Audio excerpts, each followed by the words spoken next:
Hola a todos. Antes de empezar, asegúrate de darle me gusta y suscribirte al canal. Y deja un comentario con de dónde eres y a qué hora lo estás viendo. De ese modo, YouTube seguirá mostrándote historias como esta. Ahora, empecemos.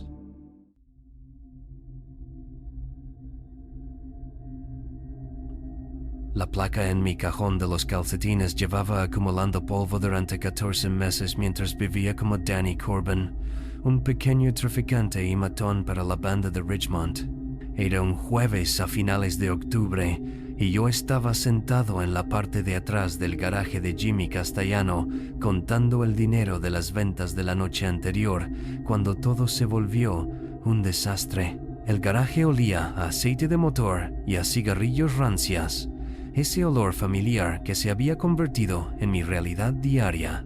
Jimmy dirigía la operación desde este taller de autos reconvertido a las afueras del pueblo, donde la policía rara vez patrullaba, y el vecino más cercano estaba a medio kilómetro. Llevaba ganándome la confianza de estos tipos desde el verano anterior, entrando lentamente en su círculo interno, mientras le pasaba información a mi enlace mediante mensajes cifrados enviados desde un teléfono de usar y tirar que mantenía escondido en el compartimento de la rueda de repuesto de mi camioneta. Esa mañana empezó como cualquier otra en esta vida retorcida que había construido para mí mismo. Llegué al garaje alrededor del mediodía, sin afeitar y usando la misma franela rota que llevaba 3 días seguidos porque eso es lo que haría Danny Corbin. El grupo ya estaba allí. Jimmy paseaba cerca de su banco de trabajo. Miguel limpiaba su pistola en la mesa de cartas que usábamos para reuniones. Y Ross estaba tumbado en el sofá destartalado pasando el dedo por su teléfono. Pero había algo diferente en el aire. Una especie de tensión eléctrica que me erizó el vello de la nuca. Jimmy seguía mirando su reloj y echando un vistazo a la puerta. Tenía la mandíbula tan apretada que veía los músculos temblar. Miguel tenía esa mirada de 1000 yardas que había visto antes cuando se avecinaba violencia. No eran los nervios habituales previos a un trato, ni la paranoia de haber probado demasiado producto. Era algo completamente distinto, algo más oscuro que hacía que mis instintos gritaran peligro, aunque aún no podía precisar exactamente qué estaba mal. Alrededor de las 2 de la tarde, Jimmy finalmente dejó de pasearse y nos llamó para que nos reuniéramos alrededor de la mesa de trabajo. Sacó un pedazo de papel arrugado de su bolsillo, lo alisó sobre la superficie grasienta con manos que temblaban ligeramente de rabia, no de miedo. «El hijo de Carlos Vega», dijo, golpeando el papel donde había escrito una dirección. 16 años, va a Richmond High, juega en el equipo de baloncesto. Se me secó la boca al darme cuenta de lo que significaba. Carlos Vega era el líder de la banda del Northside, y 3 días antes uno de sus hombres había disparado al primo de Jimmy, Eddie, frente a un bar del centro. Eddie sobrevivió, pero perdió el ojo izquierdo, y ahora Jimmy quería sangre. No cualquier sangre, sino sangre inocente, del tipo que enviaría un mensaje tan brutal que nadie se atrevería a tocar a la familia de Jimmy de nuevo. Miguel asintió lentamente, ya dispuesto a lo que Jimmy hubiera planeado, mientras Ross dejó su teléfono y se inclinó hacia adelante. Ansioso por probarse a sí mismo después de meses de ser tratado como el chico de los recados, Jimmy expuso el plan con la clase de precisión fría que me recordó por qué el grupo de trabajo llevaba más de un año intentando atraparlo. El chico, Anthony Vega, tenía entrenamiento de baloncesto todos los jueves hasta las 5:30. Su madre solía recogerlo, pero Jimmy supo a través de su red de informantes que ella tenía una cita médica en la ciudad ese día y no estaría de vuelta hasta las 7. Eso nos daba una ventana de 2 horas. Ross esperaría en el estacionamiento del instituto en una furgoneta robada. Ya había elegido una del aparcamiento de larga estancia del aeropuerto, algo que nadie denunciaría como perdido durante días. Miguel y yo agarraríamos al chico cuando saliera a esperar su transporte. Lo forzaríamos a entrar en la furgoneta antes de que alguien se diera cuenta. La forma en que Jimmy lo describía, de manera casual y natural, uno pensaría que estaba planeando ir a la compra en lugar de un secuestro. Pero lo peor vino después. Jimmy ya había preparado un lugar en la vieja granja Henderson, abandonada desde hacía 5 años después de que un incendio destruyera la mitad de la estructura. Había estado allí esa mañana colocando láminas de plástico y herramientas en lo que solía ser el sótano. Herramientas que describió con un detalle que hizo que la bilis subiera a mi garganta. Lo peor del trabajo encubierto es que tienes que participar en delitos para mantener tu credibilidad. Pero hay líneas que nunca cruzas. Secuestrar y asesinar a un adolescente estaba tan lejos de esa línea que ni siquiera podía verla. Pero si intentaba disuadir a Jimmy, o mostraba cualquier vacilación, o bien arruinaría mi tapadera, o bien acabaría enterrado en el desierto. Esta gente no toleraba la debilidad ni las dudas. Había visto lo que le pasó a Ricky Moreno cuando sugirió que quizá debían aflojar la distribución cerca de la escuela primaria. Jimmy le rompió 3 dedos con una llave inglesa mientras el resto de nosotros mirábamos. Así que asentí, interpretando mi papel de Danny Corbin, tratando de descubrir cómo diablos iba a detener esto sin que nos mataran a mí y al chico. Mi enlace, el detective Morrison, esperaba mi informe semanal a la mañana siguiente, pero para entonces Anthony Vega ya estaría muerto. El teléfono de usar y tirar en mi camioneta podría haber estado en la luna por la utilidad que tendría. Pasamos la siguiente hora revisando cada detalle hasta que podía recitar el plan dormido. A las 4:15 nos colocaríamos alrededor de la escuela.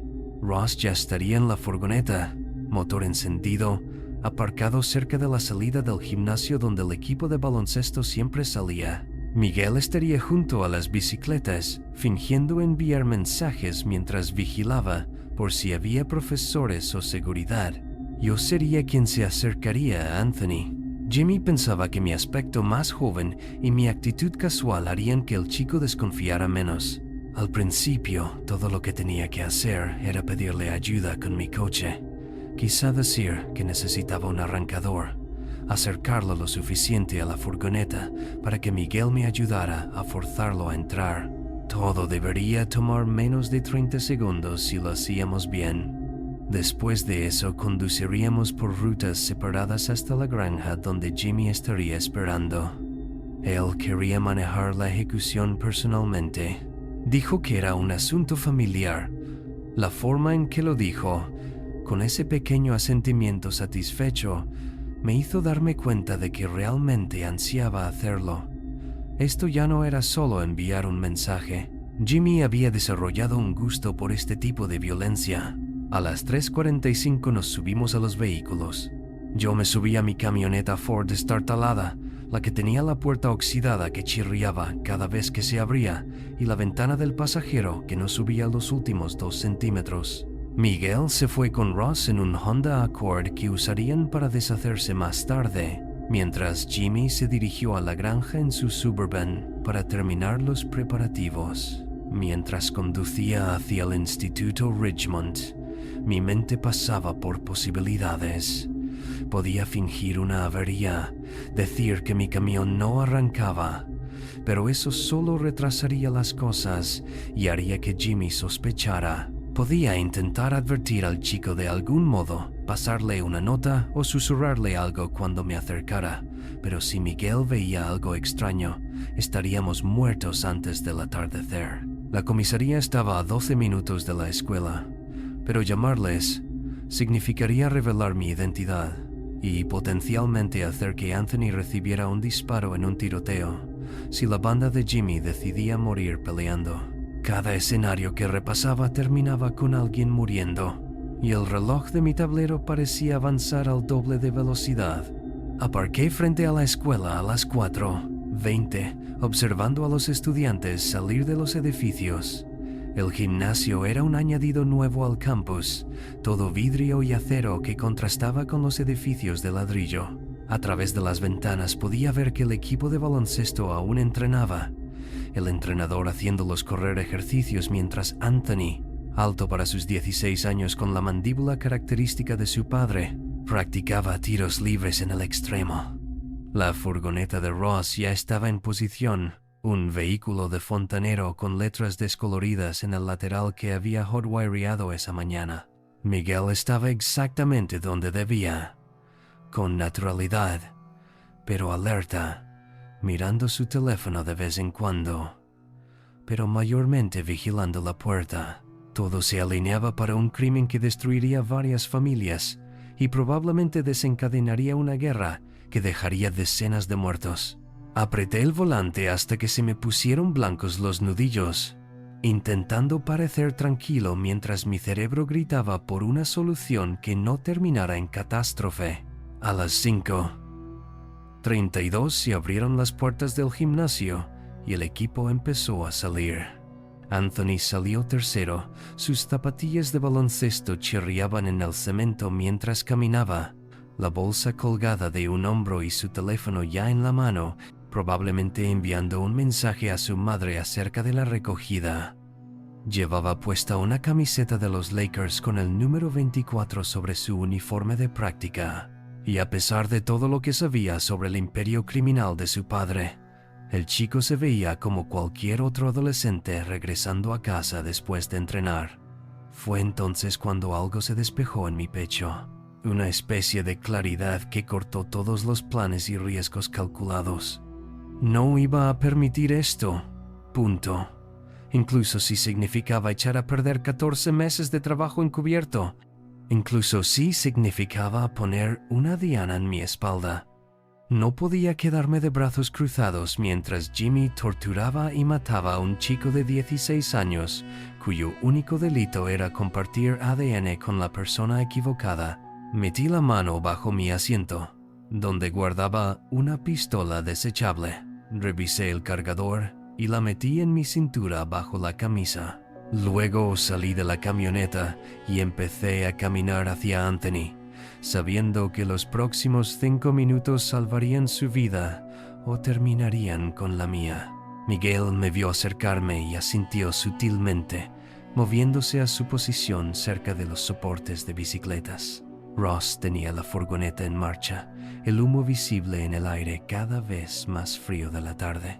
Anthony estaba de pie junto al bordillo, todavía mirando su teléfono, completamente ajeno a que 3 hombres se acercaban con las peores intenciones.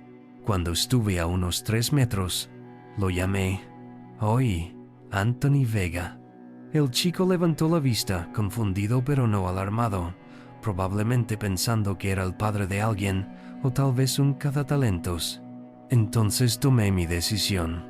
En lugar de contarle que necesitaba ayuda con mi coche, caminé directamente hacia él y le dije en voz baja pero firme: «Tienes que venir conmigo ahora mismo. Tu vida está en peligro. Soy policía». Sus ojos se abrieron de par en par y empezó a retroceder, lo que fue exactamente el movimiento equivocado porque lo llevó más cerca de donde Miguel se acercaba por detrás. Le agarré del brazo, no fuerte, pero lo bastante firme para detenerlo. Fue entonces cuando Miguel se dio cuenta de que algo iba mal. Alcanzó su cintura donde sabía que guardaba una Glock 19 y todo ocurrió en cámara lenta. Saqué mi pistola y le apunté a Miguel antes de que sacara su arma, gritando: «Policía, nadie se mueva», lo bastante fuerte como para que todos en el estacionamiento lo escucharan. El rostro de Miguel pasó por unas cuantas emociones en 2 segundos: confusión, reconocimiento y luego pura rabia al darse cuenta de que Danny Corbin había sido un policía todo el tiempo. Ross salió de la furgoneta, me vio con el arma en la mano y salió huyendo, las ruedas chillando mientras escapaba. Siempre había sido un cobarde cuando las cosas se complicaban. Miguel no huyó, Su mano seguía en su arma y podía verlo calcular si podía sacar y disparar antes de que yo apretara el gatillo. «No lo hagas, Miguel», dije, manteniendo mi voz firme aunque la adrenalina me inundaba. «Se acabó. Toda la operación de Jimmy ha terminado. Tenemos 14 meses de pruebas». Detrás de mí, Anthony se agachó, chico inteligente, haciéndose un objetivo más pequeño. Otros estudiantes gritaban, corriendo de vuelta al edificio o metiéndose tras los coches. Alguien sin duda estaba llamando al 911, lo que significaba que el apoyo llegaría pronto, pero Miguel aún no había apartado la mano de su arma. El enfrentamiento duró tal vez 10 segundos, pero se sintió como una hora. Entonces Miguel tomó su decisión. Movió la mano rápido, pero yo ya estaba apretando el gatillo. El disparo resonó en el aire del estacionamiento y Miguel giró y cayó. Su pistola cayó al asfalto. Le había dado en el hombro, un disparo limpio que lo dejó fuera de combate sin matarlo. Con las sirenas acercándose rápidamente, mantuve mi arma apuntando a Miguel mientras sacaba mi placa con la otra mano, sosteniéndola para que todos la vieran. «Mantengan la calma», grité. «Policía, la situación está bajo control».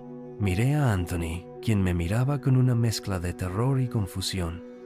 «Ya estás a salvo», le dije. «Tu papá nos envió para protegerte. Solo quédate ahí hasta que lleguen los uniformados». Era una mentira sobre su padre, pero el chico no necesitaba saber toda la verdad en ese momento. En 3 minutos, el estacionamiento estaba lleno de patrullas, y yo estaba al teléfono con el detective Morrison, dándole la ubicación de Jimmy en la granja. Lo arrestaron 20 minutos después. Lo sorprendieron con las herramientas de tortura que había preparado. Toda la banda de Ridgemont cayó esa noche. 17 arrestos en total, incluidos proveedores y distribuidores que había identificado durante mi tiempo encubierto. La guerra de drogas que había estado destrozando el pueblo durante 3 años terminó con un solo tiro en el estacionamiento de un instituto, y Anthony Vega volvió a su casa sin saber lo cerca que estuvo de convertirse en una víctima del negocio de su padre.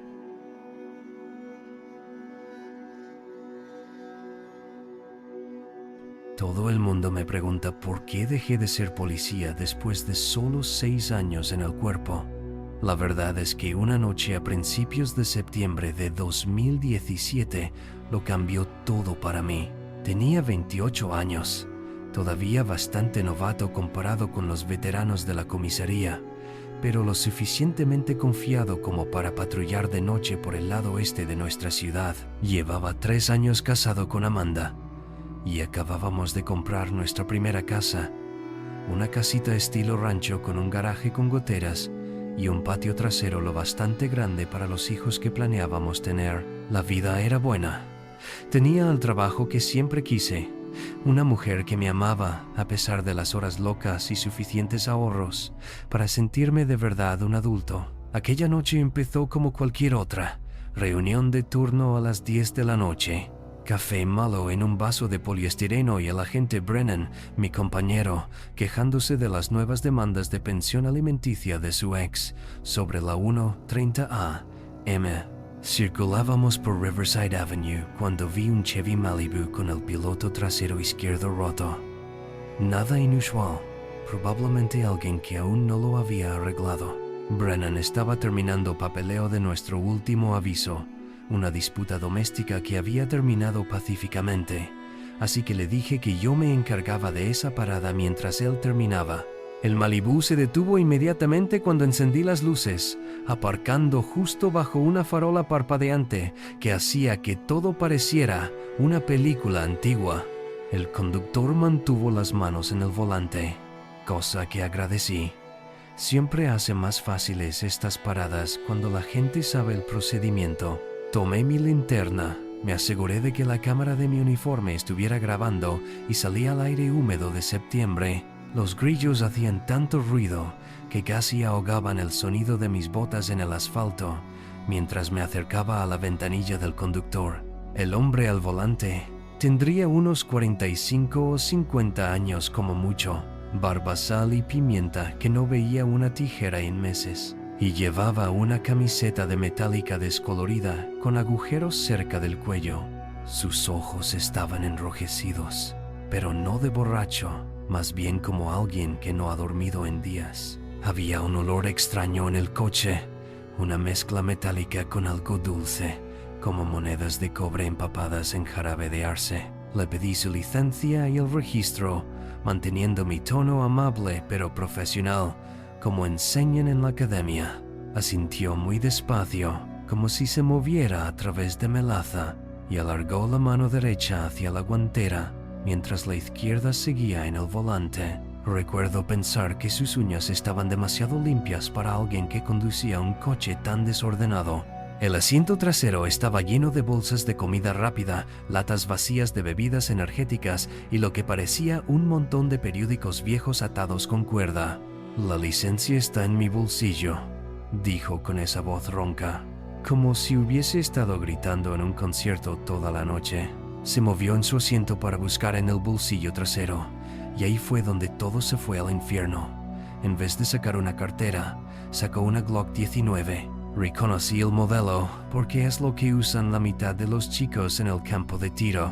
El tiempo no se ralentizó como dicen en las películas, si acaso se aceleró en un torbellino de movimiento y adrenalina. Balanceó el cañón hacia mi cara, quizá a 20 centímetros de mi nariz, y escuché el sonido más aterrador de mi vida. Clic. Nada más, solo un clic. La pistola no disparó.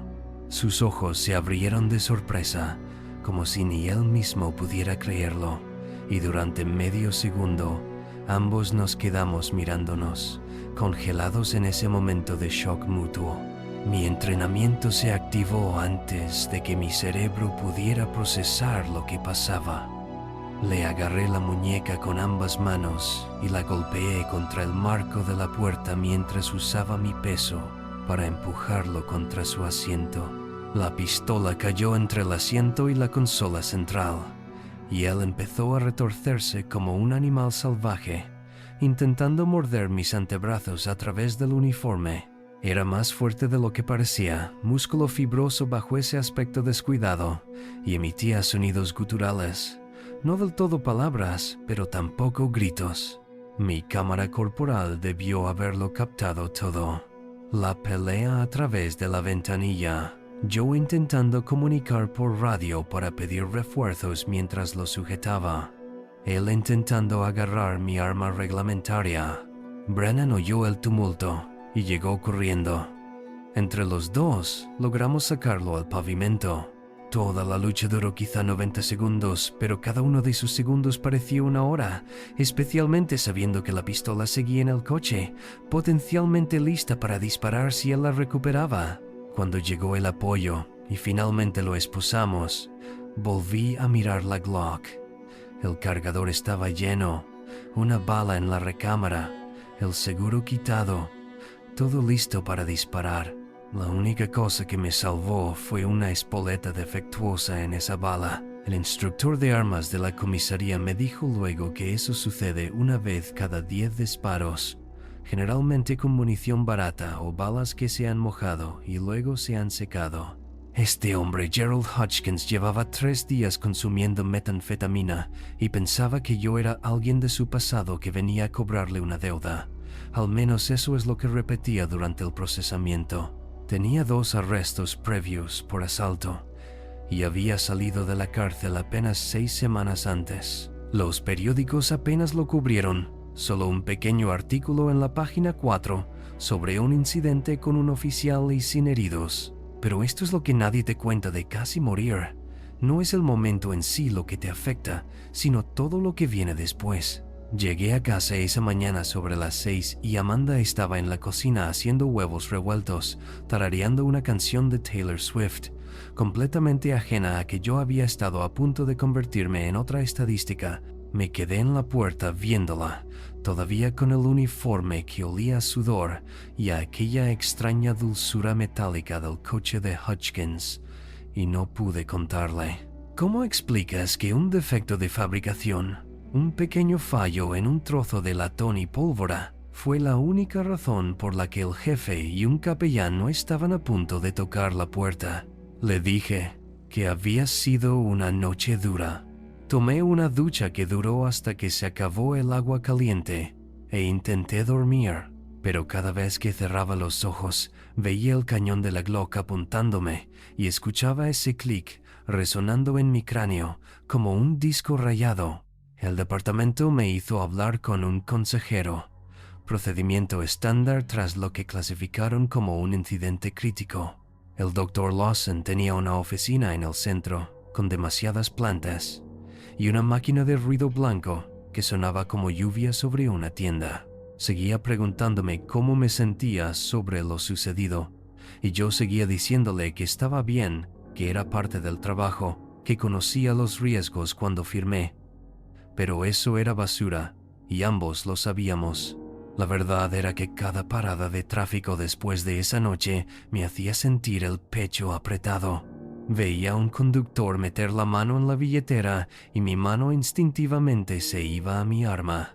Empecé a dejar que Brennan tomara el mando en las paradas, poniendo excusas sobre papeleo o llamadas de radio. Él sabía que algo estaba mal. Los compañeros siempre lo saben, pero no insistió. Quizá había tenido sus propios sustos y entendía que algunas cosas te cambian de un modo que no puedes explicar. 3 semanas después del incidente, estaba en una barbacoa en casa de mi cuñado. Los niños corrían con pistolas de agua, y cuando mi sobrino de 5 años me apuntó con su pistola naranja y gritó «¡Bang!», me tiré al suelo. Me desplomé en el césped frente a 20 personas, incluida toda la familia de Amanda. Al principio se rieron, pensando que jugaba, pero cuando no me levanté inmediatamente y me vieron tumbado intentando recordar cómo respirar, las risas murieron rápidamente.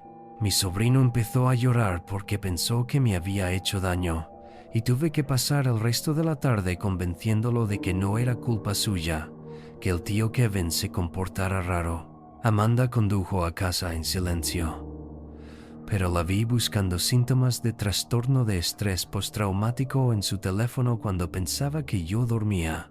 Empezó a tratarme como si fuera de cristal, siempre preguntando si estaba bien, observándome cuando creía que no la veía. Los sueños eran la peor parte. No exactamente pesadillas, sino estas repeticiones hiperrealistas, donde a veces la pistola disparaba y a veces no. Me despertaba a las 3 de la madrugada palmeando mi pecho, buscando agujeros de bala que no estaban allí. Una noche, 2 meses después del incidente, soñé que Hodgkins estaba en nuestra habitación, al pie de la cama con esa misma Glock, apretando el gatillo una y otra vez mientras seguía haciendo clic. Amanda me despertó porque aparentemente gritaba: «Está atascada, está atascada», en mi sueño. Entonces supe que no podía seguir fingiendo que todo era normal. Volví al Dr. Lawson, pero esta vez hablé. Le conté el incidente con la pistola de agua, los sueños, cómo había empezado a evitar ciertas calles porque me recordaban a Riverside Avenue. Dijo que lo que estaba experimentando era completamente normal para alguien que había sobrevivido a lo que llamó un evento de fatalidad cercana. Intenté volver a patrullar tras 3 meses en un escritorio, pero ya no era lo mismo. Cada parada de tráfico se sentía como la ruleta rusa. Revisaba las matrículas 3 veces, pedía apoyo por luces rotas, me acercaba a los coches con la mano ya en la correa de la funda. Los otros oficiales empezaron a notarlo. No puedes esconder ese nivel de paranoia ante personas entrenadas para leer lenguaje corporal. La gota que colmó el vaso fue una noche de miércoles de enero. Detuve a una madre en una minivan por pasarse una señal de stop. Cuando metió la mano en su bolso para sacar su licencia, desenfundé mi arma y apunté a una madre de 40 años con 3 hijos que solo trataba de regresar a casa desde el recital de piano de su hijo. La expresión de terror absoluto en su rostro, la forma en que su hija adolescente en el asiento del pasajero empezó a grabar con su teléfono mientras lloraba. Esa imagen quedó grabada en mi mente. Guardé mi arma, me disculpé quizás 50 veces, ni siquiera le di una advertencia, solo le dije que condujera con cuidado, y regresé a mi coche patrulla, con las piernas como gelatina. Al día siguiente entregué mi placa y mi arma. El jefe intentó convencerme de que me tomara más tiempo, que me asignarían otra tarea, pero sabía que había terminado. Esa falla mecánica en una bala me salvó la vida, pero mató al policía en mí. Ahora trabajo en seguridad privada, vigilando cámaras en un edificio corporativo, donde la mayor amenaza es alguien olvidando su tarjeta de acceso. Amanda respaldó la decisión. Dijo que prefería un esposo vivo que un héroe muerto. Hodgkins recibió 15 años por intento de asesinato de un oficial. Su defensor intentó argumentar que el mal funcionamiento del arma mostraba falta de intención, pero el jurado no lo compró. A veces paso por Riverside Avenue de camino al trabajo y aún veo esa farola parpadeante. Aún oigo esos grillos. Aún siento el peso de esa Glock apuntando a mi cara, pero sobre todo me siento agradecido por esa munición defectuosa y la segunda oportunidad que me dio de darme cuenta de que hay trabajos que no merecen morir por ellos, sin importar cuánto los hayas deseado.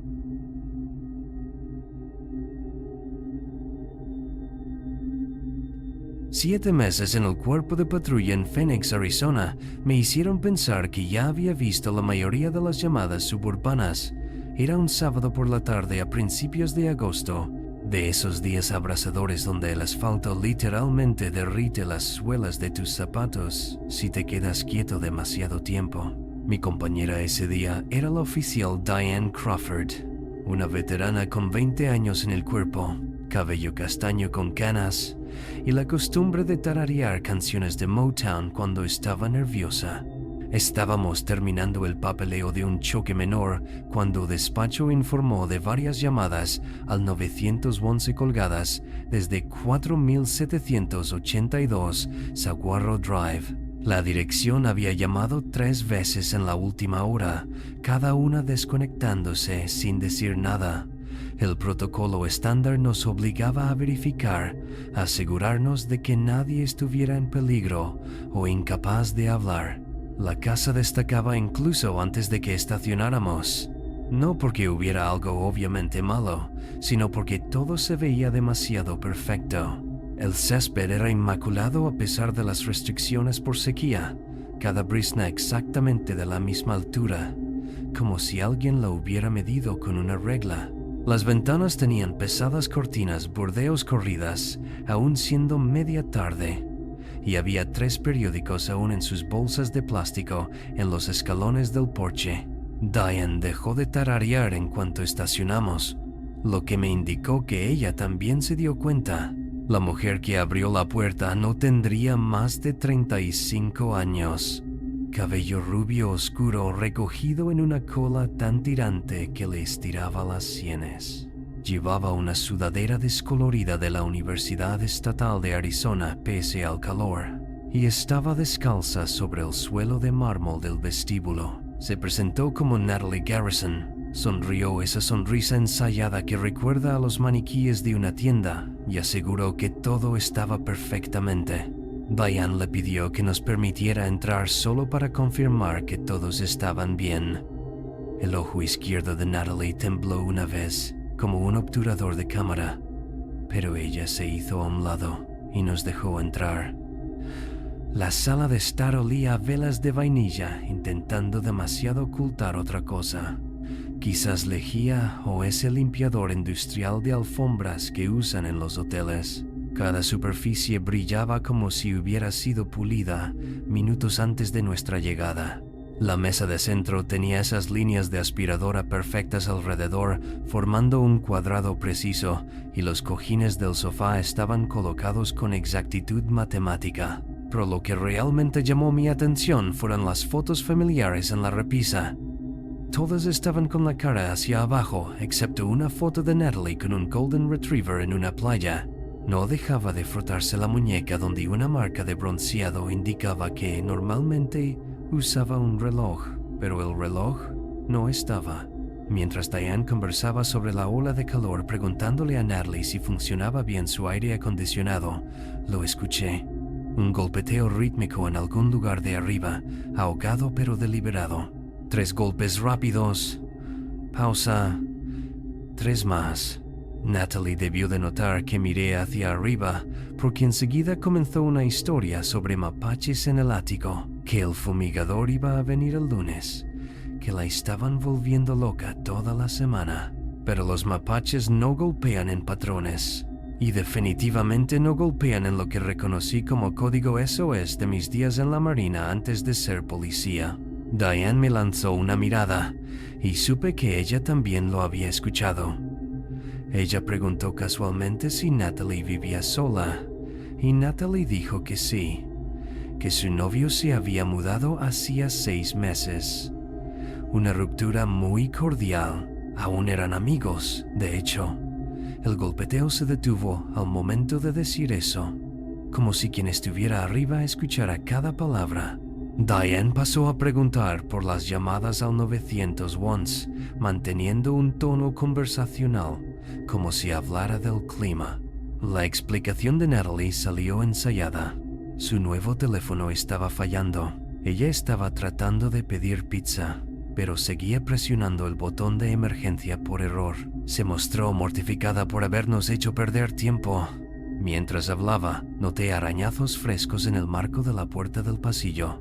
4 líneas paralelas, como si alguien hubiese rasgado la madera con las uñas tratando de aferrarse. El golpeteo comenzó de nuevo arriba, más urgente ahora, y vi una gota de sudor rodar por la sien de Natalie, pese a que la casa estaba lo bastante fría como para ponerme la piel de gallina. Natalie miraba un punto concreto del techo, justo sobre la lámpara del comedor, y cada vez que lo hacía apretaba más la mandíbula. Diane pidió permiso para dar un vistazo rápido para hacer un informe completo. Todo el cuerpo de Natalie se tensó como si de repente estuviera llena de cemento. «Claro», dijo en un tono demasiado agudo, «pero, por favor, sean silenciosos al subir, porque mi vecino trabaja de noche y se queja de cualquier ruido». Eso no tenía sentido en una casa unifamiliar con buena separación, pero guardé el comentario. Al acercarnos a la escalera, Natalie se colocó entre nosotras y la cocina, y vi lo que parecían bridas de plástico en la encimera junto a un rollo de cinta de ducto. Las escaleras estaban alfombradas con una gruesa moqueta beige que amortiguaba nuestros pasos, pero sentí que vibraban ligeramente bajo mis botas, como si algo pesado se moviera arriba.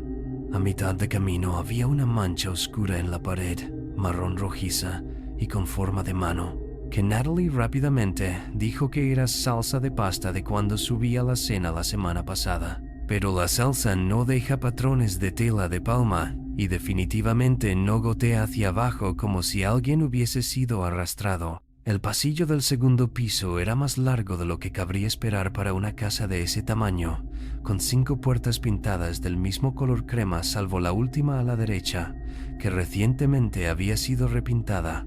Aún se olía la pintura. Natalie se quedó justo detrás de nosotras, lo bastante cerca para oír su respiración cada vez más superficial con cada paso que dábamos hacia aquella puerta recién pintada. El golpeteo había cesado por completo ahora, sustituido por un ruido raro como uñas rascando madera desde el techo del pasillo. «Ese es el acceso al ático», dijo Natalie rápidamente, señalando una trampilla con una cuerda.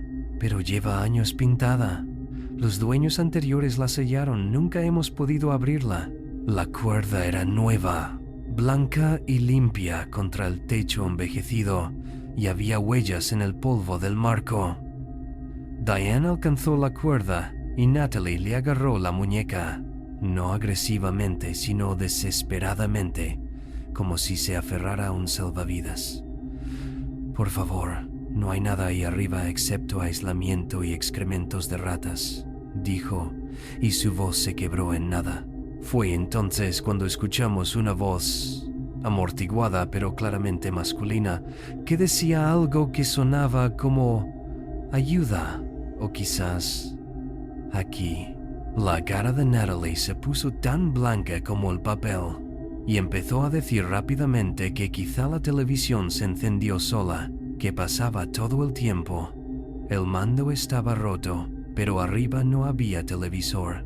Diane, con la precisión que dan décadas en el cuerpo, mantuvo la atención de Natalie haciéndola hablar mientras avanzaba, enfocándola en qué explicara su versión. Natalie divagaba sobre cómo Brandon había intentado dejarla el lunes, cómo ella le puso pastillas para dormir en el café cuando vino por sus cosas, cómo solo quería tenerlo allí hasta que recordara lo mucho que la amaba. Le llevaba comida y agua 2 veces al día. Eso insistía, como si eso lo justificara. Mientras Diane la mantenía hablando, corté las bridas del hombre con mi navaja. Sus primeras palabras al quitarle la cinta fueron: «Revisen su sótano. Por favor, revisen su sótano». Cuando le pregunté qué había en el sótano, él solo negó con la cabeza y dijo: «¿No qué? ¿Quién?» «Su otro ex de hace 2 años.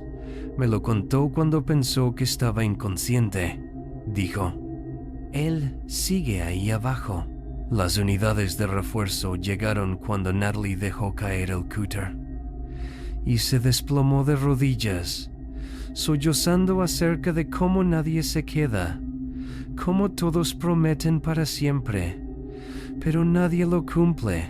La búsqueda del sótano confirmó exactamente lo que Brandon había advertido. Detrás de una pared falsa hecha de tableros sin pintar, encontramos restos humanos que el forense identificó como Christopher Shelton, un desarrollador de software de 31 años reportado como desaparecido 2 años antes. A su familia le habían dicho que se había mudado a Canadá por trabajo. Se enviaron correos desde su cuenta, mensajes sobre empezar de nuevo. Natalie había mantenido sus redes sociales activas, publicando ocasionalmente, respondiendo a felicitaciones de cumpleaños, manteniendo la ilusión. Incluso había presentado sus impuestos. El detalle que aún me atormenta fue un cuaderno que encontramos en su dormitorio lleno de firmas practicadas. Había estado aprendiendo a falsificar la letra de ambos hombres, páginas y páginas de sus nombres escritos una y otra vez hasta que los dominó. Brandon había estado en ese ático 53 horas cuando lo encontramos, sobreviviendo con agua embotellada y barras de granola que ella le llevaba mientras leía en voz alta sus viejos mensajes de texto, analizando dónde las cosas se habían torcido. El juicio fue noticia nacional durante una semana antes de que otra historia acaparara titulares. Natalie fue condenada a cadena perpetua sin libertad condicional por el asesinato de Christopher, más 20 años por secuestro e imposición ilícita de Brandon. Brandon se mudó a Colorado según supe. Cambió su nombre, intentando empezar de nuevo. Diane se jubiló 3 meses después de aquella llamada. Dijo que ya había visto suficiente. En cuanto a mí, sigo patrullando, pero pienso en esa casa cada vez que recibimos una llamada doméstica. Lo que realmente se me quedó no fue la violencia, o incluso encontrar a Christopher. Fueron esos 3 periódicos en el porche. Natalie había mantenido cada apariencia de normalidad, cada detalle de una vida ordinaria, mientras tenía a un hombre atado en el ático y a otro enterrado en el sótano. Había regado ese césped perfecto, aspirado esas líneas precisas en la alfombra, volteado esos marcos uno a uno, todo mientras Brandon tocaba mensajes SOS sobre su cabeza. A veces las casas más peligrosas son las que parecen más seguras desde la calle. Ahora, cuando recibimos llamadas que se cortan, siempre reviso el ático y el sótano, sin importar cuán normal parezca todo. Porque ahora sé que a veces la persona que abre la puerta con una sonrisa no es la que necesita ser rescatada.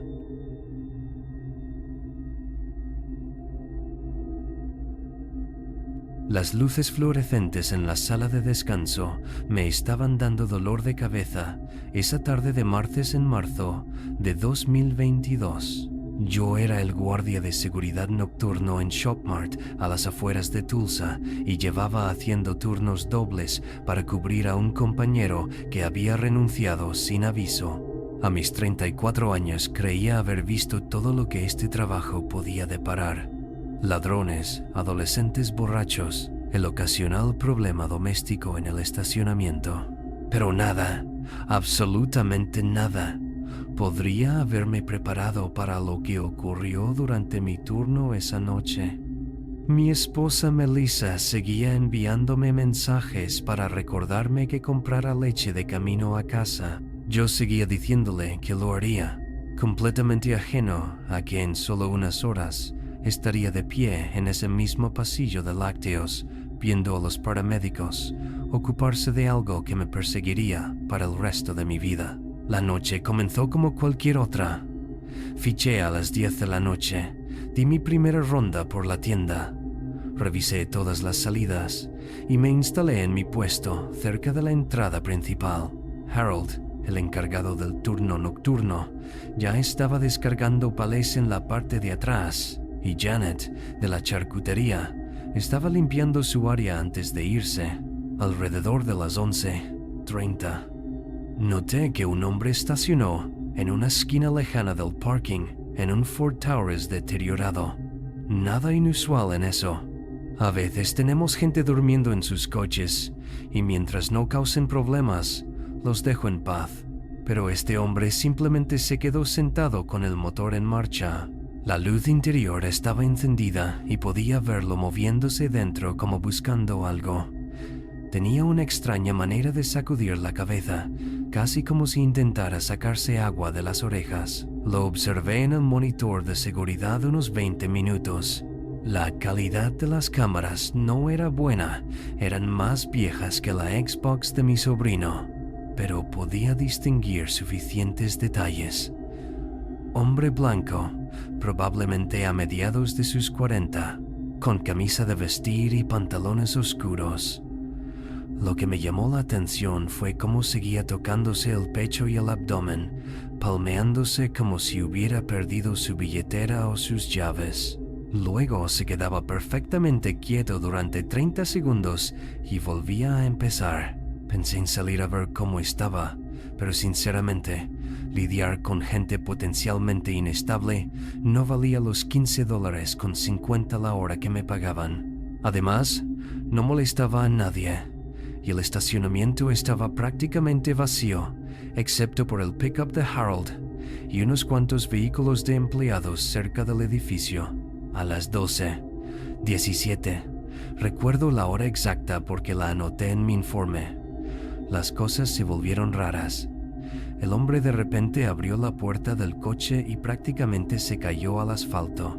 Se sostuvo en el marco de la puerta y se quedó allí, balanceándose ligeramente. Incluso desde mi posición dentro de la tienda, pude ver que algo no estaba bien en cómo se movía. No se tambaleaba como un borracho o alguien drogado. Había visto muchos de esos. Esto era distinto. Se movía como si cada paso doliera, como si tuviera cristales rotos en los zapatos. Sus manos iban constantemente a su abdomen, sujetando su camisa, y pude ver cómo se miraba a sí mismo con una expresión de total desconcierto. Fue entonces cuando decidí llamar por radio a Harold para decirle que iba a revisar a un cliente. Antes de que pudiera agarrar mi linterna, el hombre dio 3 pasos alejándose de su coche y cayó de rodillas. Las luces del parking proyectaban sombras largas y vi que alzaba los brazos como si intentara quitarse una chaqueta invisible. Entonces, y juro por lo más sagrado que así sucedió, esto fue exactamente lo que vi. Humo empezó a salir de su cuerpo. Al principio no mucho. Solo hilos finos que salían de sus hombros y espalda como vapor de una ducha caliente. Pero en segundos se hizo más grueso y oscuro. Yo estaba detrás de las puertas de cristal, la radio a medio camino de mi boca, completamente congelado por lo que veía. El hombre cayó hacia adelante sobre sus manos y fue entonces cuando vi el primer destello de naranja. Llamas reales, pequeñas, bailando a lo largo del cuello de su camisa y extendiéndose por su columna como si alguien hubiera trazado una línea de gasolina. Salí corriendo, gritando por la radio para que Harold llamara al 911. El aire frío de marzo me golpeó como un muro, y con él vino un olor que jamás olvidaré. No era exactamente como barbacoa ni como plástico quemado, sino algo nauseabundo entre ambos. El hombre estaría a unos 15 metros y, cuando había recorrido la mitad de esa distancia, estaba completamente envuelto en llamas.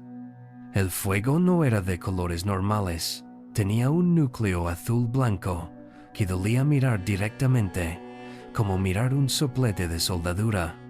Él no gritaba, lo que lo hacía peor. Simplemente estaba arrodillado en el asfalto, los brazos extendidos, la cabeza inclinada hacia el cielo. Llegué a unos 3 metros antes de que el calor me hiciera retroceder. Era intenso, como abrir la puerta de un horno. Pero aquí está lo que me altera la mente. El calor solo emanaba de él. El suelo a su alrededor ni siquiera estaba tibio. Toqué el asfalto más tarde, después de todo, y seguía frío por el aire nocturno. Harold salió corriendo con un extintor, pero le agarré el brazo antes de que se acercara. Ambos nos quedamos allí, impotentes, viendo a ese hombre arder como una vela humana en medio de un parking vacío. Las llamas alcanzarían unos 2 metros de alto y a través del fuego aún podía ver su silueta, todavía en la misma posición. Duró quizá 2 minutos en total, aunque pareció horas, hasta que de repente las llamas se extinguieron como si alguien hubiera cerrado una válvula de gas. Lo que quedó casi no parecía humano. El olor empeoró, si es que eso era posible, y Harold se giró para vomitar cerca del corral de los carros. Yo logré mantenerme, pero solo porque estaba en shock. El Ford Taurus seguía en marcha detrás de nosotros, las luces encendidas cortando la oscuridad, la radio sonando con una canción country irónicamente alegre dadas las circunstancias. El departamento de bomberos llegó en 8 minutos, seguido de cerca por la policía y los paramédicos. Lo declararon muerto en el lugar. No era sorpresa. Lo que sorprendió a todos fue el estado del estacionamiento. Ni una sola marca de quemadura en el asfalto. Ni una. Los investigadores caminaban alrededor del cuerpo, tomando fotos, midiendo distancias, visiblemente desconcertados. La detective Reeves, una mujer con 30 años en la fuerza, me apartó para interrogarme. Me hizo repetir todo 3 veces y cada vez parecía más preocupada. En todos mis años, dijo, sacudiendo la cabeza, nunca he visto algo así. No hay rastro de acelerantes, ninguna fuente de combustible, nada inflamable en la ropa de la víctima que podamos detectar. ¡Demonios! Sus llaves ni siquiera se derritieron del todo. Me mostró una bolsa de evidencia con las llaves, deformadas y descoloridas, pero reconocibles. El coche estaba intacto, aún en marcha con el depósito lleno de gasolina, a apenas 2,5 metros de donde el hombre se quemó hasta morir. Nos tuvieron allí hasta casi las 4 de la mañana, repasándolo todo una y otra vez. Harold y yo tuvimos que escribir declaraciones por separado, y se llevaron nuestra ropa como evidencia. Nos dieron unos monos de papel para ir a casa. Mientras el equipo forense trabajaba, escuché a uno de ellos mencionar la temperatura del cuerpo. Incluso después de una combustión tan intensa, la temperatura interna del cadáver era supuestamente más baja de lo que debería, como si se hubiera quemado de afuera hacia adentro, dijo el técnico, lo cual no tenía ningún sentido. Encontraron la cartera del hombre en el coche. Se llamaba Nathan Berkeley, tenía 44 años. Era de un pueblo a unas 2 horas, casado, con 2 hijos, trabajaba de perito de seguros, sin antecedentes penales, sin historia de enfermedad mental. Según la investigación preliminar, simplemente un hombre corriente que se incendió espontáneamente en nuestro parking sin razón aparente. Las cámaras de seguridad mostraron exactamente lo que describo. Tuve que verlo con los detectives al menos una docena de veces en los días siguientes. El vídeo mostraba lo que dije. Nathan sentado en su coche, saliendo, caminando esos pasos dolorosos, luego el humo y las llamas. Pero hubo algo que nos desconcertó a todos. En el último fotograma, claro, antes de que el fuego lo envolviera, Nathan parecía estar mirando algo. No a la tienda, no al cielo, sino a un punto específico del estacionamiento vacío a su lado. Miraba fijamente a la nada, moviendo la boca como si hablara con alguien. El técnico de vídeo amplió la imagen todo lo posible. Incluso intentó leer los labios, pero no sacó nada concluyente. Solo un hombre conversando con el aire vacío segundos antes de arder. Eso no debería ser posible. El caso salió en las noticias locales. Muerte misteriosa en el parking de Shopmart. Se repitió durante una semana hasta que otra historia lo desplazó. La tienda contrató a un consejero para hablar con Harold y conmigo. ¿Pero qué se suponía que debíamos decir?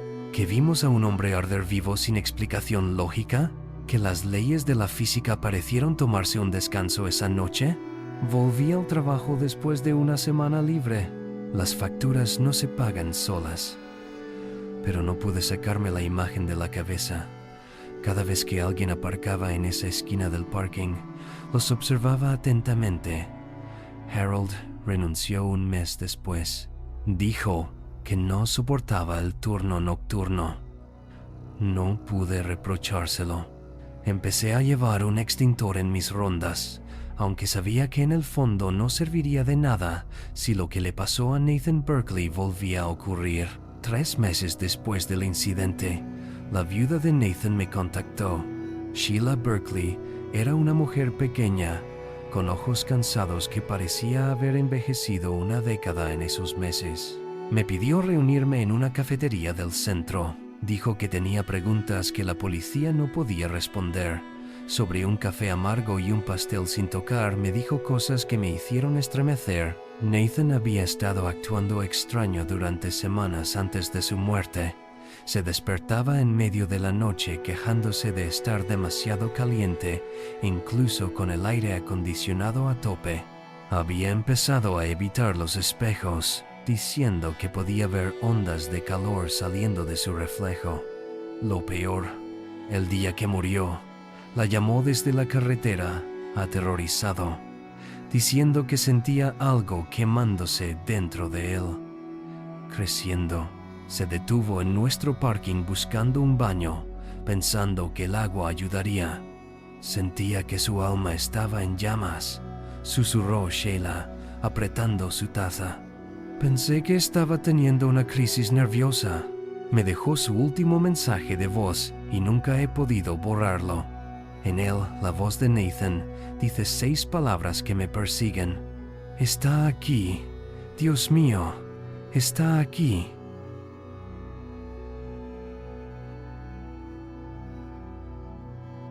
El jueves pasado por la noche, lo cambió todo para mí. Conducía de regreso a casa después de visitar a mi hermana Grace en Charleston, a unas 3 horas. Eran más de medianoche y llevaba en la carretera desde las 9 luchando por mantenerme despierto con café de gasolinera y la radio. La interestatal estaba vacía, salvo por algún camionero ocasional, y recuerdo pensar qué pacífico todo con solo mis luces iluminando la oscuridad. Trabajaba como guardia nocturno en un centro de distribución entonces, así que las horas tarde nunca me molestaron, pero ese tramo de la I-26 siempre me ponía nervioso. Kilómetros y kilómetros de nada salvo pinos y señales de ciervo cruzando de vez en cuando. A 1 hora de casa vi las luces de emergencia primero. Un sedán estaba detenido en el arcén con el capó abierto y alguien junto a él haciendo señas. Mi primer impulso fue seguir. Ya sabes las historias. Pero luego noté que otro coche ya se había detenido para ayudar, aparcado unos 6 metros detrás con las luces encendidas iluminando el vehículo averiado. El buen samaritano caminaba hacia el conductor varado, y algo en ver a otra persona ayudando me hizo disminuir la velocidad. Tal vez fue curiosidad o esa extraña sensación cuando presencias algo sucediendo en tiempo real.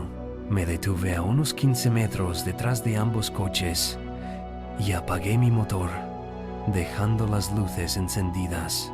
A través del parabrisas pude ver que el ayudante era un tipo grande, probablemente de más de 1.8, con jeans y chaqueta oscura. El conductor averiado era más pequeño, con una gorra de béisbol calada. El ayudante llegó hasta él y parecían hablar. Tomé mi teléfono, pensando en llamar a AAA o algo. Cuando la conversación cambió, el lenguaje corporal del más pequeño cambió. Pasó de indefenso a otra cosa.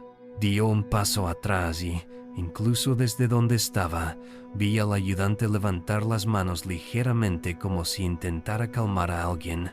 Entonces ocurrió tan rápido que casi no lo procesé. El conductor averiado sacó algo de su cintura. El movimiento fue fluido, ensayado. El disparo sonó sordo por la distancia, pero fue inconfundible. El hombre grande se desplomó hacia atrás, golpeando el asfalto con fuerza. Me quedé allí quizá 2 segundos. Mi cerebro se negaba a aceptar lo que acababa de ver. El tirador se inclinó sobre el hombre caído un momento. Luego empezó a revisar sus bolsillos con movimientos rápidos y eficientes. Todo mi cuerpo se puso rígido. Cada instinto de supervivencia me gritaba que me fuera, pero no pude moverme. El tirador arrastró al ayudante hacia el arcén por los brazos. Fue entonces cuando noté las llaves del coche del ayudante brillando en la mano del tirador. Caminó hacia el pickup del ayudante, un modelo relativamente nuevo, y se subió sin vacilar.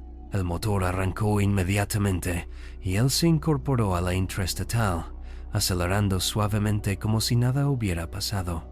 Su sedán original quedó allí abandonado, las luces de emergencia aún parpadeando. Finalmente conseguí marcar el 911, con la voz quebrada mientras intentaba explicar lo que había visto.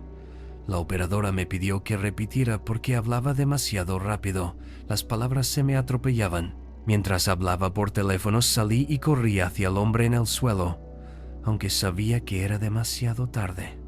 Su placa había caído durante la lucha, una insignia de sheriff del condado de al lado. Los primeros respondedores llegaron en 12 minutos, pero esos fueron los 12 minutos más largos de mi vida. Me quedé con el agente arrodillado junto a él en el asfalto frío, intentando no mirar la herida. Su billetera se había abierto y vi fotos de 2 niños, quizá de 8 y 10 años, sonriendo en lo que parecían fotos escolares. Los investigadores me trataron con una mezcla de urgencia y cuidado. Necesitaban cada detalle que pudiera recordar, pero también veían que casi no podía con la situación. Me pidieron la descripción del tirador y lo intenté, pero, honestamente, con la gorra y la oscuridad, no pude decir mucho. Altura media, delgado, ropa oscura. El sedán abandonado resultó robado de un centro comercial en otro estado. Encontraron matrículas falsas en el maletero, junto con herramientas de robo y una mochila llena de efectivo de una cadena de atracos a tiendas. Los policías estatales montaron bloqueos en 1 hora y la historia explotó en las noticias. Agente fuera de servicio asesinado mientras intentaba ayudar a un conductor. Sospechoso armado y peligroso conduciendo la Chevrolet Silverado negra de la víctima. Mostraban la foto oficial del agente y verlo así era diferente a verlo tirado allí vestido de civil. Su nombre era el agente Roger Watts. 15 años de servicio, entrenador de béisbol juvenil los fines de semana.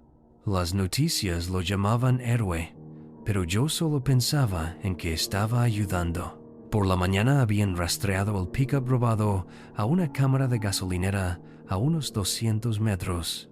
El tirador lo había abandonado y había robado otro vehículo. Un anciano quedó ileso. El FBI se involucró porque cruzaba fronteras estatales y de repente mi teléfono no paraba de sonar. Reporteros, investigadores, incluso podcasters. No fui a trabajar esa noche, ni siquiera pude dormir.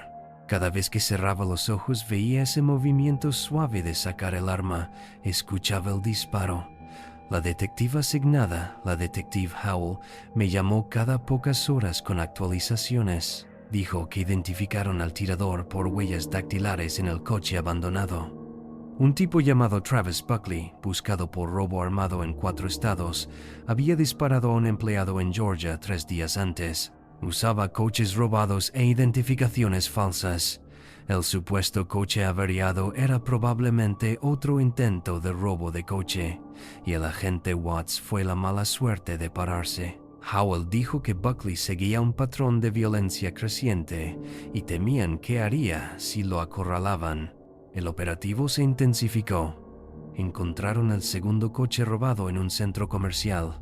La cámara de seguridad mostraba a Buckley irrumpiendo en una furgoneta de reparto. Se dirigía al norte, tal vez hacia Familia, en Kentucky. Las redes sociales se volvieron locas con avistamientos. Cada cliente con gorra se convirtió en sospechoso. Yo veía obsesivamente las noticias, cambiando de canal para no perder nada. Mi hermana Grace vino a quedarse conmigo porque le preocupaba cómo estaba. Preparaba café, sándwiches que no podía comer, filtraba llamadas. Lo peor era saber que seguía libre, que los hijos del agente Watts probablemente veían lo mismo. La esposa del agente hizo una declaración agradeciendo el apoyo y pidiendo privacidad. Su voz era firme, pero se veía cómo apretaba la mandíbula. El sábado por la mañana todo cambió. Me desperté con Grace sacudiéndome. Me había quedado dormido en el sofá a las 4 de la mañana. La televisión mostraba imágenes aéreas de un barrio en Lexington, Kentucky. Coches de policía por todas partes, vehículos tácticos bloqueando la calle. Lo habían acorralado en una casa donde vivía su exnovia. Ella había llamado a la policía después de que él apareciera exigiendo dinero y llaves. El enfrentamiento llevaba 2 horas. Los reporteros mostraban esa mezcla de emoción y miedo en sus voces. La ex y su compañera de piso escaparon por una ventana. Buckley se atrincheró dentro con al menos 2 armas. Me senté mirando, aún con la misma ropa de la noche del incidente, sin poder apartar la vista. Parte de mí quería que lo atraparan, otra temía más violencia. La transmisión se sacudió al mediodía. Se escucharon disparos, incluso desde el audio del helicóptero. Los reporteros empezaron a hablar más rápido. La policía avanzaba, escudos en alto, rodeando la casa. Más disparos, ráfagas diferentes. La cámara se acercó justo cuando los agentes salían por la puerta y se veían las señales. Se acabó. El reportero confirmó en minutos. Sospechoso detenido, herido pero vivo. Ningún agente herido. Lo sacaron en camilla, incluso a distancia. Con media cara cubierta por una mascarilla de oxígeno, reconocí el cuerpo y la postura. Era sin duda el hombre de la autopista. Mi teléfono sonó al instante. La detective Howell confirmó lo que ya sabía. Dijo que había intentado disparar para salir y que recibió tiros en el hombro y la pierna. Sobreviviría para ser juzgado y mi testimonio sería crucial. Sentí alivio mezclado con vacío. Saber que el agente Watts nunca vería la justicia. Que sus hijos, a los que vi en fotos en su billetera, crecieran sin él, porque hizo lo que siempre hacía: ayudar. El juicio tardará meses, quizá 1 año, dijo Howell, pero esa noche en la interestatal se reproduce en mi mente cada día. Volví al trabajo eventualmente, pero renuncié al turno nocturno. No soportaba esas horas oscuras y vacías. Tomo una ruta distinta cuando visito a Grace, aunque añada 1 hora más. A veces pienso qué habría pasado si hubiera seguido conduciendo, si no hubiera parado. ¿Habría alguien más que lo hubiera visto? Lo habrían atrapado antes. El departamento del sheriff montó un fondo para la familia del agente Watts y contribuí con lo que pude, pero parece nada comparado con lo perdido. Sus hijos crecerán sin su padre porque hizo lo que siempre hacía: ayudar. Lo que más me atormenta es que su amabilidad, su instinto de servir incluso fuera de servicio, fue lo que lo puso en peligro. Hallaron más pruebas en el sedán abandonado. Recibos, ADN, suficientes para vincular a Buckley con 6 atracos más en el sureste. Llevaba casi 2 meses en esa espiral, cada vez más desesperado y violento. La fiscal me llamó la semana pasada para prepararme para testificar. Dijo que mi relato era la prueba más sólida para el cargo de asesinato, porque no había cámaras en ese tramo de la autopista. Me avisó que tendría que enfrentarlo en la corte, mirarlo mientras testificó. La idea me revuelve el estómago, pero lo haré por el agente Watts, por su familia, por algún tipo de cierre. La gente me dice que fui valiente por quedarme, por llamar al 911, por ser testigo. Pero no me siento valiente. Me siento como si hubiera estado en el lugar equivocado en el momento equivocado, atrapado en la maldad de otro. El único héroe fue enterrado el domingo con todos los honores, sus hijos sosteniendo banderas dobladas, mientras el hombre que lo mató está en una celda esperando un juicio que nunca devolverá a su padre.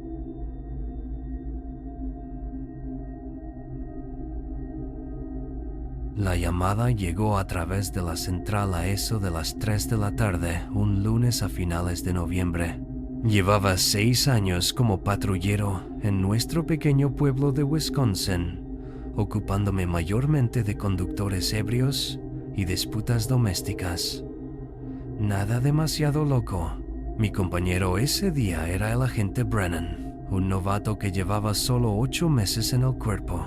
Estábamos acabando el papeleo de un choque leve, cuando la voz de la operadora sonó por la radio. Unidad 47. Necesitamos que realicen un control de bienestar en 1847 Old Mill Road. Un familiar informa que Jennifer Hawthorne no contesta las llamadas desde hace 4 días. Brennan me miró y encogió los hombros. Los controles de bienestar suelen ser cosas rutinarias. Normalmente se trata de gente mayor que ha olvidado cargar el teléfono o personas que se han ido de viaje sin avisar. Introduje la dirección en nuestro ordenador. La propiedad estaba en el límite de nuestra jurisdicción, una de esas casas de granja viejas que se alzaban aisladas entre campos de maíz y bosque. El viaje hasta allí duró unos 25 minutos. Cuanto más nos alejábamos del pueblo, menos casas había. Cuando giramos en Old Mill Road, no habíamos visto otro coche en kilómetros.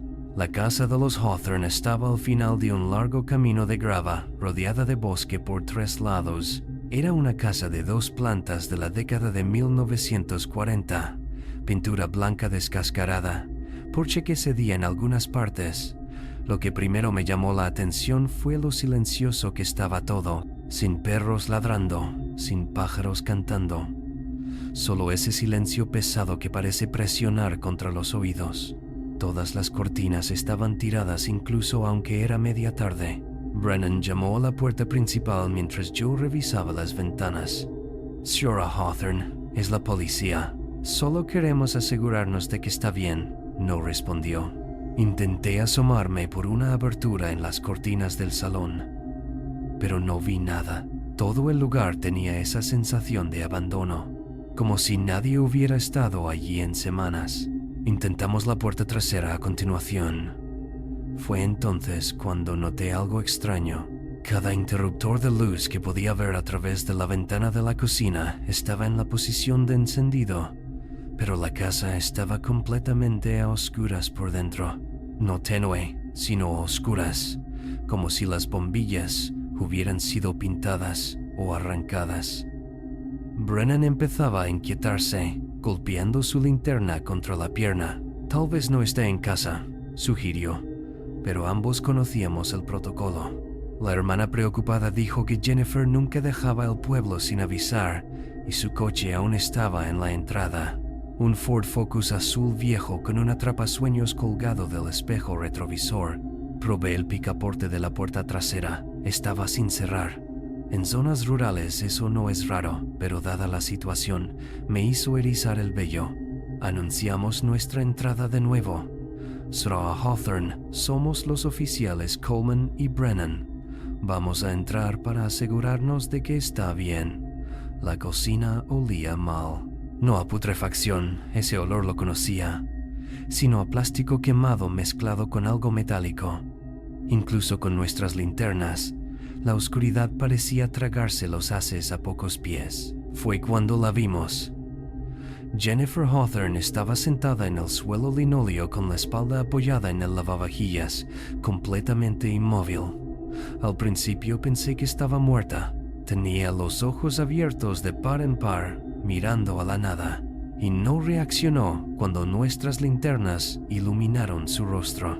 Pero luego vi que su pecho se movía con respiraciones rápidas y superficiales, como un conejo asustado. Había sangre en sus antebrazos, no mucha, pero suficiente para notarla. Junto a su mano derecha había un cuchillo de cocina, de los que se usan para cortar verduras. Señora, ¿me escucha?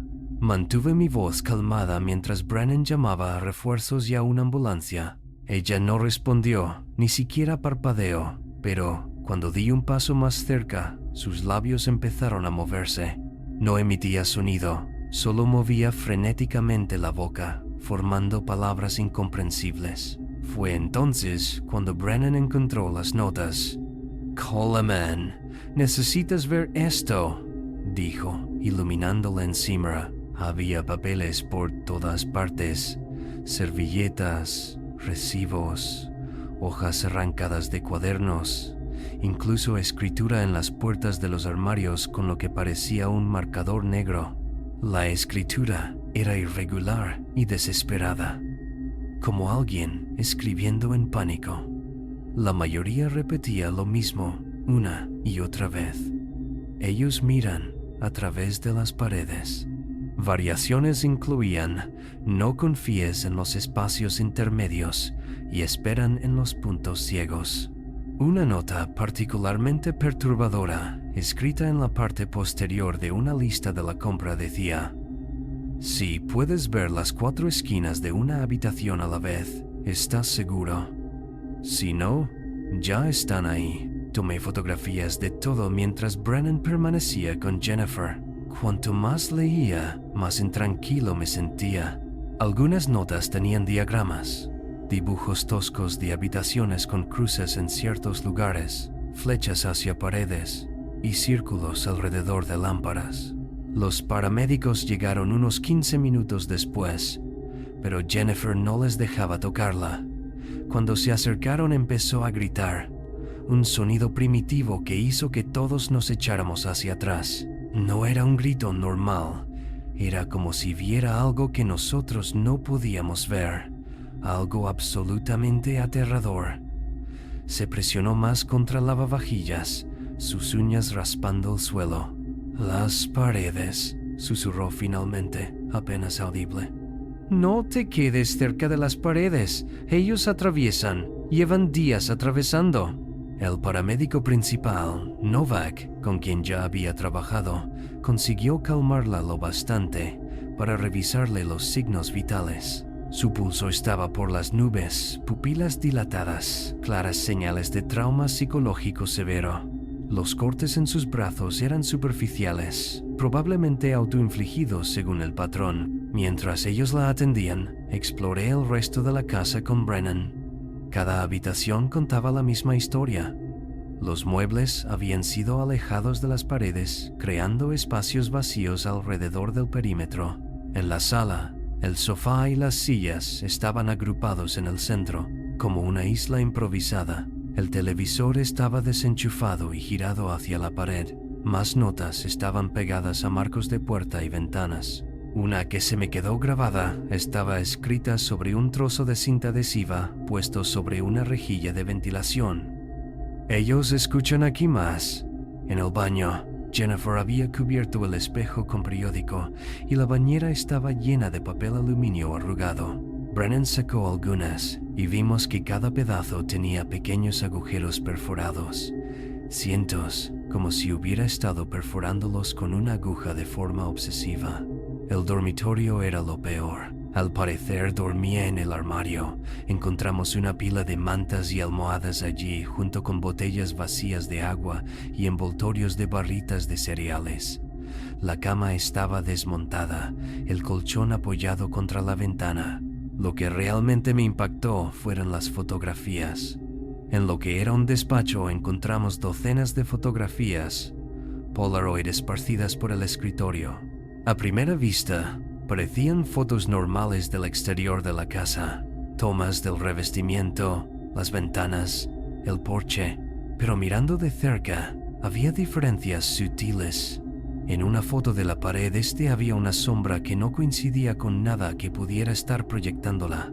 En otra, tomada del mismo sitio, quizá una hora después según la posición del sol, la sombra se había movido de una manera que desafiaba la fuente de luz.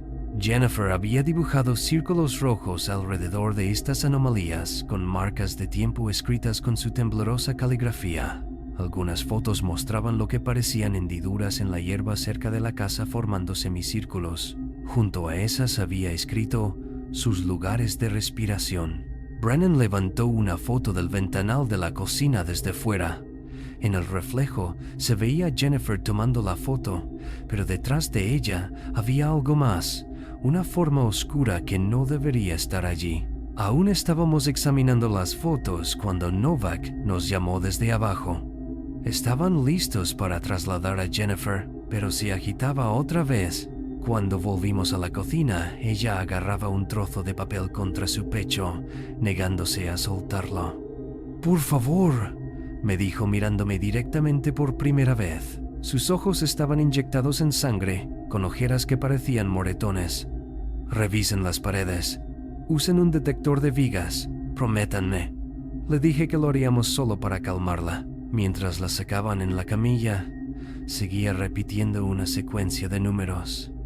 14 pulgadas, 16 pulgadas, 24 pulgadas. Ahí se esconden. Me di cuenta de que eran espaciamientos estándar de montantes en paredes. Brennan parecía tan intranquilo como yo. Después de que se la llevaran, deberíamos haber cerrado la casa y presentado el informe, pero algo en su desesperación, la especificidad de su miedo, me llevó a regresar. Tenía en mi herramienta un detector de montantes. A veces los usamos para ver qué hay en las paredes antes de entrar a la fuerza. Empecé en la cocina. Pasé el detector por las paredes. Al principio marcaba cada 16 pulgadas donde debía haber madera. Pero en una esquina cerca de la despensa el aparato sonó de manera continua, como si toda esa sección de pared fuera sólida. No estaba bien. Probé otra pared. Lo mismo en ciertos puntos. Estas manchas donde el detector indicaba masa sólida detrás del yeso, siempre en esquinas o cerca del suelo. Brennan comprobó el salón y llamó. «Coleman, aquí también hay lecturas raras». Comparé notas. Cada habitación tenía estas anomalías, siempre en lugares donde habían movido los muebles. En el despacho encontré un cuaderno de Jennifer con observaciones más detalladas. Había estado rastreando estos puntos densos durante semanas, marcándolos en un plano hecho a mano. Según sus notas aparecieron gradualmente, empezando en el sótano y subiendo. La última entrada, de 3 días atrás, simplemente decía: «Están en todas las paredes ahora. Puedo oírles respirar cuando la casa está en silencio». En contra de todo protocolo y sentido común, acerqué mi oído a uno de esos puntos. Brennan pensó que había perdido la cabeza, pero tenía que saber. El yeso estaba cálido, más de lo que debería en noviembre, y entonces lo escuché. Un sonido rítmico, como aire moviéndose a través de un espacio estrecho. No era mecánico como tuberías o ventilación, sino orgánico y regular como respiración. Me retiré tan rápido que tiré una lámpara. Brennan lo escuchó también cuando probó. Su rostro se volvió pálido. «Tenemos que salir y llamar esto», dijo, retrocediendo. Pero no pude irme sin revisar una cosa más. Las notas de Jennifer mencionaban el sótano. Si todo empezó allí, tal vez encontraríamos respuestas. La puerta del sótano tenía 7 pestillos instalados, todos cerrados desde el lado de la cocina. ¿Quién pone 7 pestillos en una puerta de sótano? Los abrimos uno a uno y la puerta se abrió, revelando escaleras de madera que descendían a la oscuridad. El olor que surgió era indescriptible, tierra y humedad y algo más, algo vivo. Nuestras linternas mostraron un típico sótano, sin terminar al principio. Suelo de concreto, vigas expuestas, calentador de agua en una esquina, pero las paredes eran diferentes. En lugar de concreto o bloques de ceniza, se habían quitado secciones revelando lo que parecían túneles que se extendían más allá de los cimientos. Las marcas frescas de herramientas mostraban que alguien había cavado recientemente, pero los túneles en sí parecían antiguos. Las aberturas eran circulares, de 1 metro de diámetro, y se ramificaban en múltiples direcciones. Brennan me agarró del brazo. «Esos túneles no son hechos por personas», susurró. Tenía razón. Los bordes eran demasiado lisos, demasiado orgánicos, como si algo hubiera cavado dejando esos pasajes perfectos. Entonces oímos movimiento desde el interior de uno de los túneles. No eran pasos, sino un sonido de deslizamiento. Múltiples fuentes acercándose. Salimos corriendo. Abrimos la puerta del sótano y no paramos hasta llegar al coche patrulla. Lo reporté como un posible peligro ambiental, recomendando evacuación inmediata de la zona. La casa fue declarada en ruinas en 48 horas y Jennifer trasladada a una institución psiquiátrica en Madison. Pero lo que me atormenta es que el registro del condado mostraba que esos túneles se extendían bajo otras 6 propiedades en un radio de 5 kilómetros, todas ocupadas, todas con residentes que nunca habían reportado nada extraño. Al menos no aún.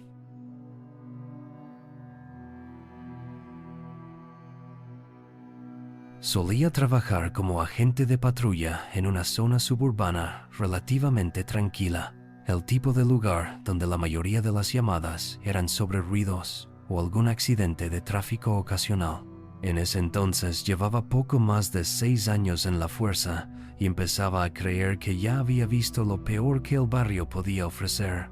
Aquella tarde terminaba papeleo en el coche patrulla cuando Central nos envió a un control de bienestar.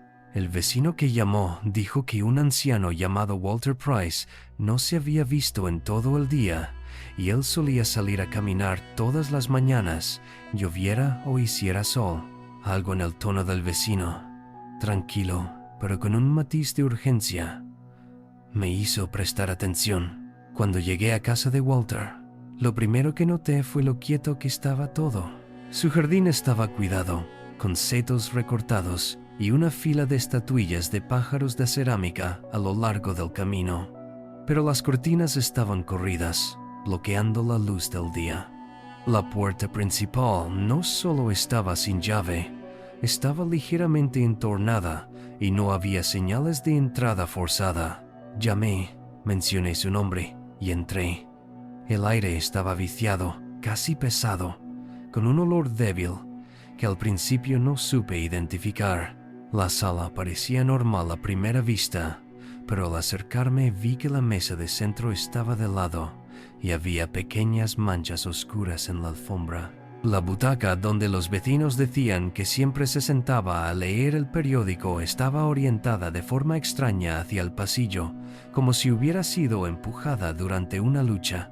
El cable de una lámpara estaba tirante, estirado hacia el suelo, y una foto familiar enmarcada yacía boca abajo. No vi señales de Walter ni escuché ningún movimiento desde el resto de la casa. Esa quietud inquietante siguió conmigo mientras pedía refuerzos. Mientras esperaba, revisé la cocina. Todo parecía en orden. una taza de café en la encimera sin tocar. Su billetera estaba en la mesa del comedor y sus llaves estaban al lado, como si planeara salir y nunca hubiera tenido la oportunidad. Cuando mi compañera, la oficial Lena Morris, llegó, decidimos revisar el resto de la casa juntas. El piso de arriba estaba vacío, nada fuera de lo común más allá del aire cargado de un lugar en el que no había estado nadie en al menos un día. Luego nos dirigimos a la puerta del sótano al fondo de la cocina. Estaba cerrada, pero no con llave. En cuanto Lena la abrió, un oleaje de aire fresco y húmedo subió desde abajo. Bajamos lentamente, nuestras linternas cortando la penumbra. Al principio pensé que la forma oscura en la esquina era solo una lona sobre algún mueble viejo, pero cuanto más nos acercábamos, más tomaba un contorno inconfundible. La lona estaba tirante sobre algo voluminoso y había un olor metálico en el aire que hacía que el lugar pareciera más frío. Lena me miró sin decir nada y me agaché para levantar una esquina. Lo que vi debajo tardó un momento en procesarse. El cuerpo de Walter, inmóvil, con una herida profunda en la sien. Su ropa estaba ordenada, como si no hubiera estado haciendo nada cuando ocurrió, pero su mano derecha estaba cerrada en un puño, las uñas clavadas en la palma. No había señales de robo. Su reloj seguía en su muñeca, y su anillo de bodas estaba en su dedo. Retrocedimos y lo reportamos inmediatamente, sellando la casa hasta que llegaron los detectives. Mientras esperábamos, seguí pensando en los detalles extraños. Ningún forzamiento, nada de valor desaparecido, y ese silencio perturbador cuando entré. Los vecinos empezaron a congregarse en la acera, susurrando en pequeños grupos. Una mujer a unas casas nos dijo que había visto una furgoneta de reparto estacionada fuera esa mañana. No era una compañía que reconociera y no pensó mucho en ello hasta que se dio cuenta de que se había ido 20 minutos después. Lo extraño era que Walter nunca pedía nada por internet y no había entregas programadas. Los detectives peinaron la casa mientras los técnicos de escena tomaban fotos y recogían pruebas. En la sala encontraron una única marca de arrastre en el suelo de madera cerca de la entrada, como si algo pesado hubiera sido arrastrado. Las escaleras del sótano tenían una leve mancha en la barandilla. Nada obvio, pero suficiente como para tomar una muestra. No podía quitarme la imagen de esa lona en el sótano oscuro y cómo estaba meticulosamente arremetida alrededor de él. Quien lo hizo no se apresuró. Fue deliberado, como si hubiera tenido tiempo para arreglarlo todo antes de irse. Más tarde esa noche, volvimos a tocar puertas en la manzana por si alguien más había visto la furgoneta. Un hombre dijo que pensaba que era una Ford blanca sin logotipo, solo una cinta verde a lo largo del lateral. Supuso que era alquilada, tal vez para mover muebles. Nadie vio claramente el rostro del conductor, solo que llevaba una gorra. La descripción no era mucha, pero era todo lo que teníamos. 2 días después, un vídeo de una gasolinera a menos de 1 kilómetro nos dio la primera pista real. La furgoneta blanca estaba allí, repostando menos de 1 hora antes de que el vecino la viera en la casa de Walter. El conductor nunca miró hacia la cámara, mantuvo la gorra baja, pero su constitución sugería a alguien joven, quizás treintañero. Los detectives rastrearon el alquiler con una identificación falsa, y ahí se enfrió la pista, al menos por un tiempo. La teoría de trabajo era que Walter había abierto la puerta a alguien que fingía entregar un paquete, a alguien que sabía cómo parecer inofensivo el tiempo suficiente para ser recibido dentro. Una semana después, una furgoneta similar apareció en otra parte del condado abandonada detrás de un centro comercial. Dentro había una sola caja sellada con cinta y sin etiqueta. La policía forense encontró rastros de las mismas fibras de la alfombra de Walter, lo que confirmó la conexión. La caja estaba vacía, pero su peso sugería que había sostenido algo pesado recientemente. El conductor había desaparecido sin dejar rastro, dejándonos más preguntas que respuestas. No fue al azar, demasiados detalles se alineaban. La familia de Walter no pensaba en nadie que quisiera hacerle daño. Vivía tranquilamente, sin enemigos.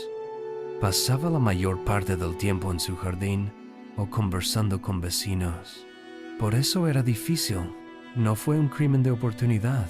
Parecía planeado. La idea de que alguien pudiera entrar a plena luz del día, matar a un hombre, esconder su cuerpo en el sótano y marcharse sin tomar nada, era algo que el barrio no podía comprender. Incluso para mí, cambió la forma en que respondía a cada llamada rutinaria después de eso. Hasta hoy, el caso sigue sin resolverse. Cada vez que paso por esa calle, no puedo evitar mirar hacia la casa de Walter, ahora vendida a una nueva familia que probablemente no tiene idea de lo sucedido allí. Las estatuillas de pájaros de cerámica siguen alineadas en el camino, descoloridas ahora, como testigos silenciosos de algo que nunca podrán contar. Aún pienso en lo rápido que un día ordinario puede torcerse en algo que llevarás contigo siempre y en cómo a veces lo más aterrador no es lo que encuentras, sino saber que quien lo hizo sigue ahí fuera,